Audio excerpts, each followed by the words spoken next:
I just wanted to have some kind of video documentation of Cypress and then Circle CI, and then sort of a walkthrough of how our testing framework is lined up now, so that other people can contribute to it and help maintain it.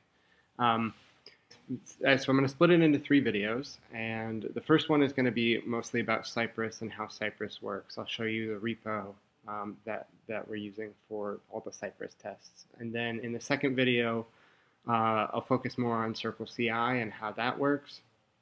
And then in the third video, I'll just make some recommendations in terms of what I've been doing, sort of coding conventions that I've been using for Wildbook testing.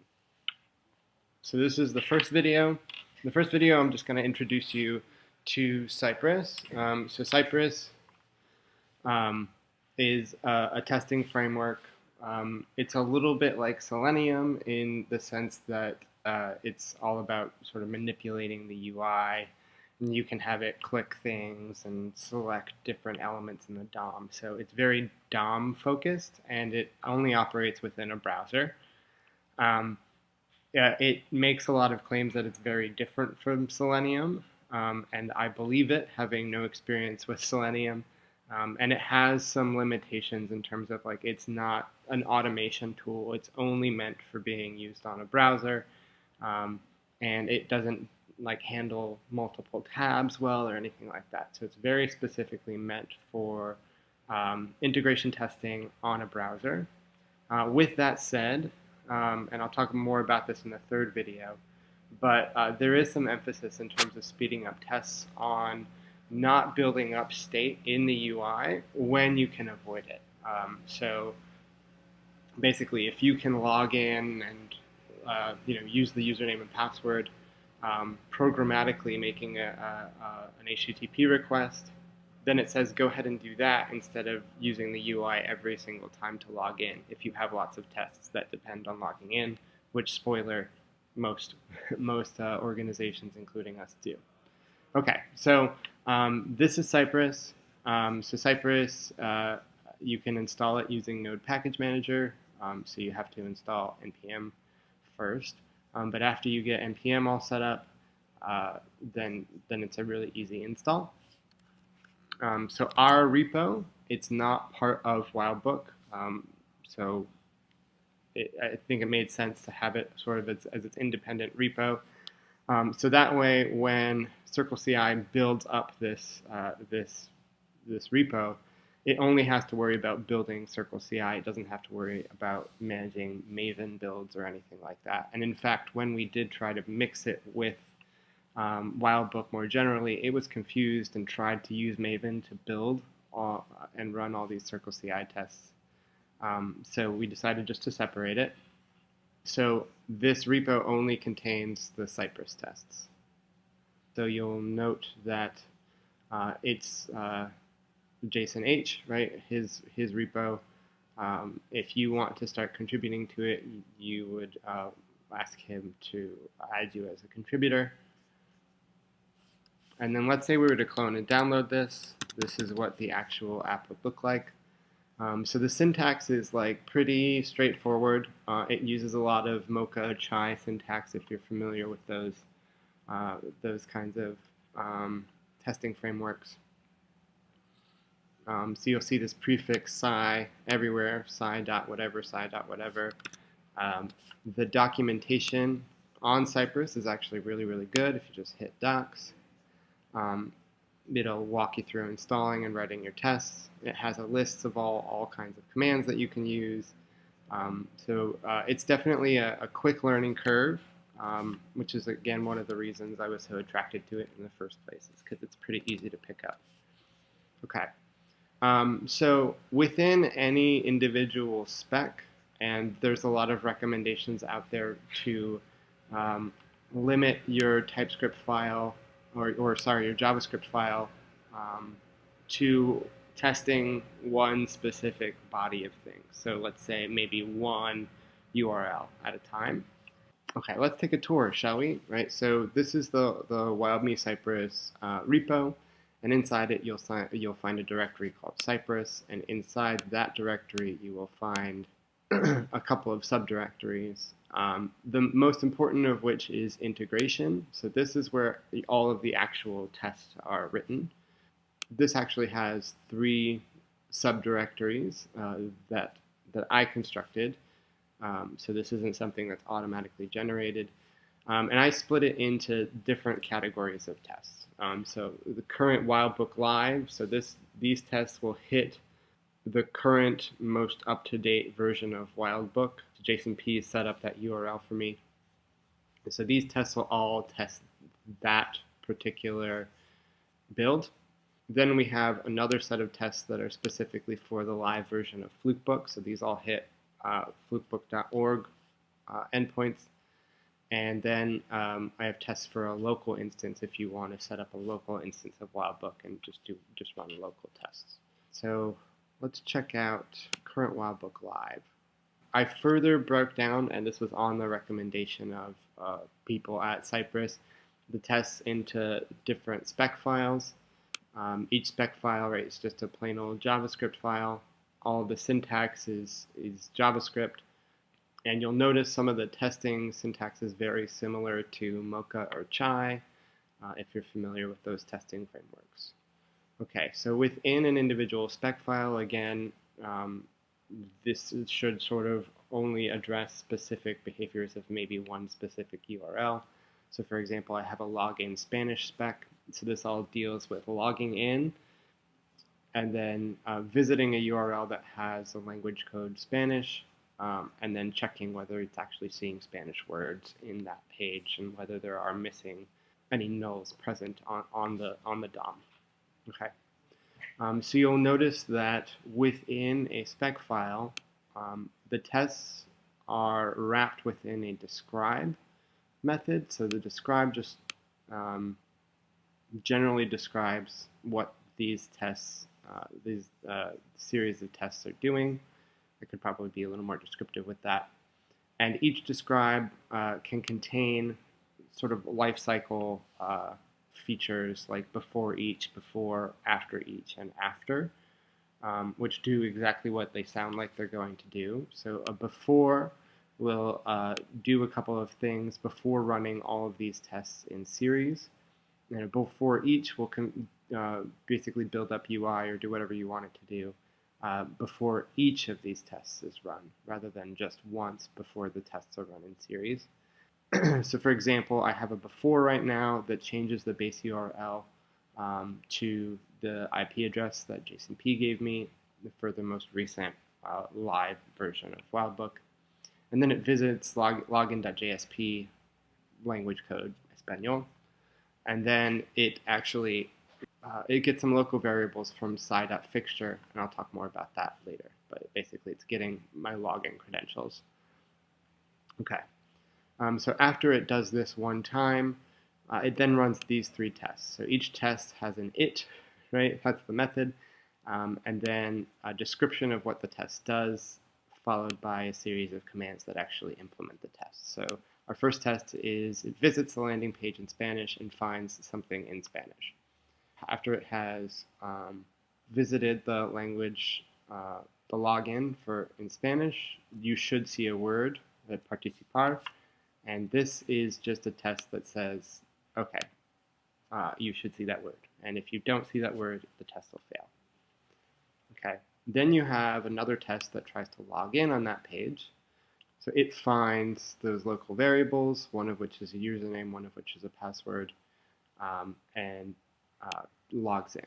Okay, so this sci.login is a custom method that I wrote, and I'll talk more about that in a second, right? But it just logs in, and then it confirms that you can visit welcome.jsp and that the URL actually matches a regular expression that has welcome.jsp in it.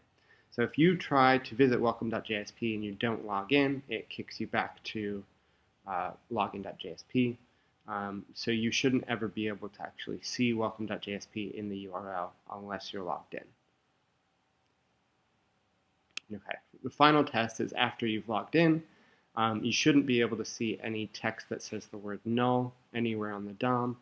And this test really will fail at this point because there's a lot of stuff that's null, especially on the Spanish page.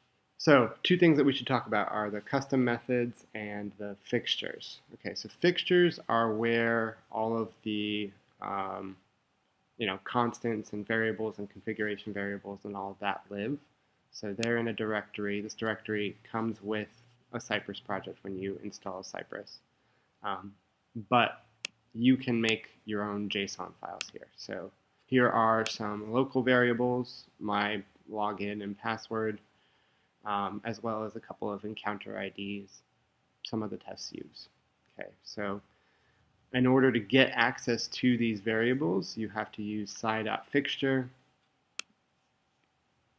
as we saw here, and then ask for a specific JSON file, and then .then get the results as a variable called localvars, and then access the username and password from there. Well, let's actually test this and see how it works. Okay, so to actually open and run Cypress tests, go to the command line.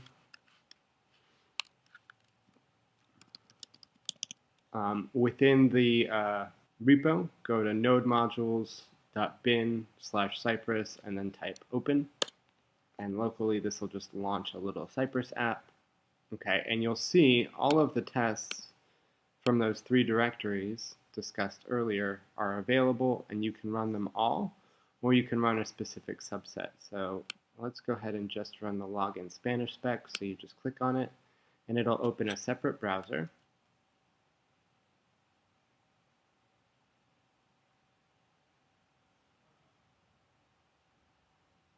And run a series of tests, right? So in this case, we have 2 of our 3 tests passing.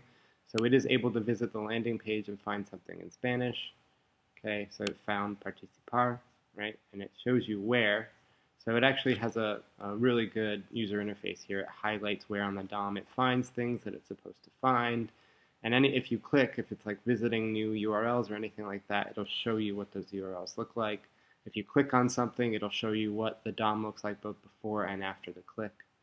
So it's actually a really, really helpful little UI here. Okay, so it logs into the Spanish page. So visits welcome.jsp, and you see there's a successful login. So it's able to match the URL with welcome.jsp. The test here fails because it found a null here. So just a note about Cypress. So one of the ways that Cypress deals with asynchronicity is if it fails an assertion, it'll actually try the assertion over and over and over again for an allotted period of time. And then only after that timeout interval, which is customizable, will it actually fail your assertion if your assertion continues to fail after that. Something else I want to say about this repo has 2 branches. One branch has all of the tests, and then there's a branch called match check only, which has only tests related to matching.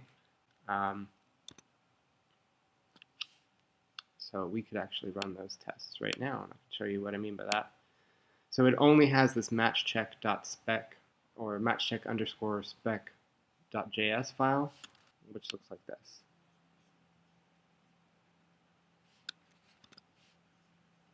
Okay, so this runs a whole series of tests that basically visit known encounters and then clicks on rerunning matching for those encounters, waits for some period of time, and then looks for results when these tests are done running. So JSONP set it up such that these tests kick off, or this branch of tests kicks off when there's a change to IBIS. So these are running every time IBIS gets updated so that there's really fast turnaround, and only these tests are run on Flukebook to see whether something broke with matching. Every time there's a change to the Wildbook master repo, all of the tests are kicked off. So I'll talk more about specific syntax, right, sci.visits, sci.gets, and all of that in the 3rd video. But I just wanted to give you sort of a tour of what Cypress looks like for now. So right now, by the way, this test passes, even though this assertion fails. And I've actually talked with some of the developers at Cypress to try to get to the bottom of this, and there is an open issue on their GitHub repo describing this situation. All right, hey guys, I just now realized I forgot to tell you about the custom commands, which is something I promised I would do. All right, so let's say we have a command like sci.logout, which is in our matchcheck_spec.js file, right? So this is the one that's checking all of the match reruns. So sci.logout is not a native command for Cypress, and it's actually a command that I custom wrote. Okay, so we've talked about some of the folders that live within the Cypress folder of this project. We talked about integration being the most important. We've also noted that there are fixtures, which is where you keep all of your variables that you might want to use. Inside the support folder, there's a file that's called command.js, and if we were to click on that, this is where you add all of your custom commands. And you do so with a Cypress C, cypress.commands.add, and then the name of the method that you want to add, as well as any parameters that that command is going to take, and then the rest of the code of your command. So these are available if you want to use them to kind of inspire you to write new methods or anything like that. Let's take a look at logout. Okay, so sci.logout, all it does is visits the logout.jsp page, right? And I don't have to type out the entire URL because one of the variables that Cypress knows about is our base URL. And we can actually configure any of our individual spec pages to change that base URL using sci.configure base URL. So if you rewind, you will actually see an example of that. I just didn't formally talk about it. Okay, so note that a couple of very special variables like base URL, page load, timeout aren't housed in the fixtures folder. They're actually in cypress.json. I don't think you'll need to play around with this too much, and if you do, the documentation will be very clear that this belongs in cypress.json. Anyway, so we're on commands.js. Okay, this is where we have our custom commands, and our logout method only contains one line, which is visit logout.jsp. So currently in Wildbook, that's all you need to do, logout. Let's say something changes and the logout is more sophisticated than just visiting logout.jsp, right? You would only need to change it once inside this custom command rather than everywhere you try to visit logout.jsp. Some of the commands are a little bit more sophisticated than that. Like there's a couple of login programmatically locally, login programmatically, and they'll take parameters. There are a couple that even submit new encounters. So anyway, that's where you would write custom methods if you ever have a use case for needing to write custom methods. There is a way to do that. All right, thanks. Stay tuned for Circle CI.